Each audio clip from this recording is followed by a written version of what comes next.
விநாயகர் சதுர்த்தி ஸ்பெஷலாக கார கொழுக்கட்டை எப்படி பண்ணலாங்கிறத குயிக்காக பார்த்துடலாம். நம்ம சேனலை ஃபஸ்ட் டைம் பார்க்க மறக்காம சப்ஸ்கிரைப் பண்ணுங்கள். பிடிச்சிருந்தா லைக் பண்ணுங்கள். மறக்காமல் ட்ரை பண்ணி பாருங்கள்.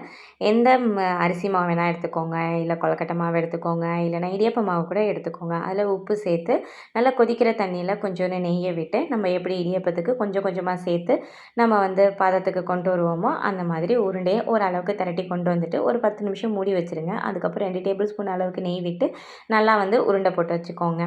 நெக்ஸ்ட்டு தாளிச்சிடலாம். எண்ணெய் விட்டு கடுகு, உளுத்தம்பருப்பு, கடலப்பருப்பு, பச்சை மிளகாய், கொஞ்சோண்டு கருவேப்பிலை கிள்ளி போட்டுக்கோங்க. அது கூடவே தேங்காய் துருவினதை போட்டுட்டு இப்போ மாவோட நல்லா பிசைஞ்சு வச்சுட்டு இப்போ தேவையான அளவு உருண்டை எடுத்துட்டு அதை நல்லா அழுத்தம் கொடுத்து விரலச்சு பதிரா மாதிரி நம்ம கொழுக்கட்டை செஞ்சு அதை இட்லி சட்டியில் ஒரு 5 நிமிஷம் வேக விட்டு எடுத்தால் சூப்பரான கார கொழுக்கட்டை ரெடி. கண்டிப்பாக ட்ரை பண்ணி பாருங்கள். மறக்காமல் சப்ஸ்கிரைப் பண்ணுங்கள்.